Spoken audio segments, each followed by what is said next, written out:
हाणे मां सिंध जे वॾे नाले वारे सुगड़ अब्दुर्रहमान महेसर खे गुज़ारिश करियां हू अची पंहिंजा बैत पढ़नि। अब्दुर्रहमान महेसर जे लाइ भरपूर ताली।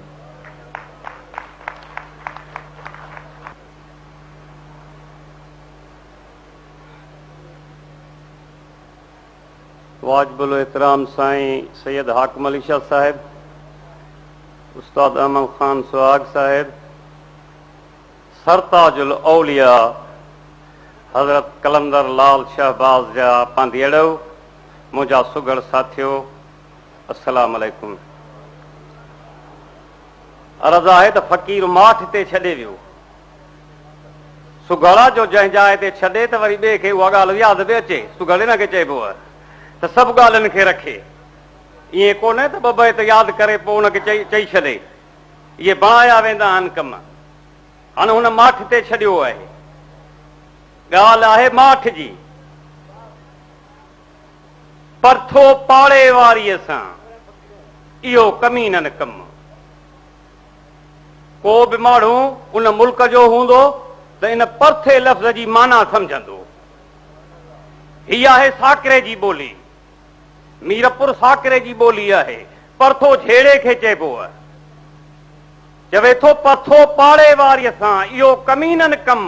गांडू वॾो गोज़ छॾे पर दाना घुर्जे दम, हुन जो मुल पदम पर माठ मिड़न्या अॻरी।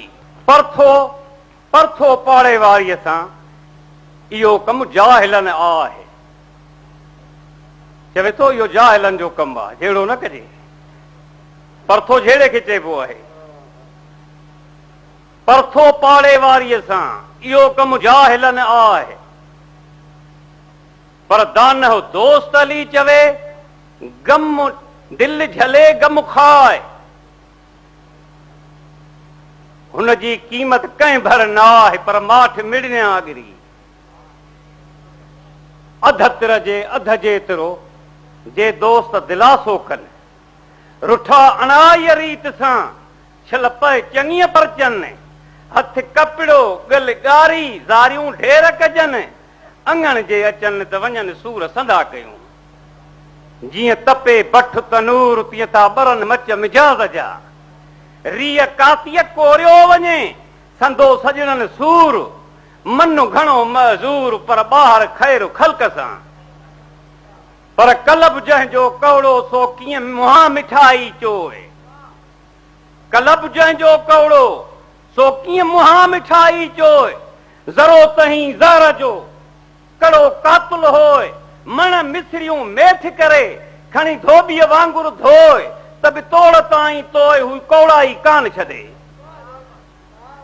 कौड़ो मिठो आहे ज़ाहिर मंझि ज़बान, कौड़ो कढ़ाईअ जी तरह छॾींदो तान। अरे कौड़े मंझां कान का मिठाई मालूम थिए। पर उन जे भरां साईं कबीर शाह थो चवे। कबीर शाह असांजो उस्ताद आहे, जंहिंखे 150 साल थियो वफ़ात करे वियो, लस ॿेले जो हो। चवे थो त बद जो वरियो बद घड़ी नाफ़े नेक जी, हू बदू बद ख्वाह कंदो बदियूं तिहां बेहद। हे आकिल पंहिंजे अकुल सां रती पवे न रद, हीणो हले हयाव सां कंहिं कदुर करीने कदे।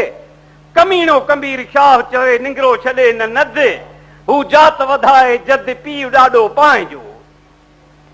सूरेतीअ कंहिं सूर अण सूरेतीअ सां ओरियो, उन जो बंजर ई न भुरे, हूअ वञे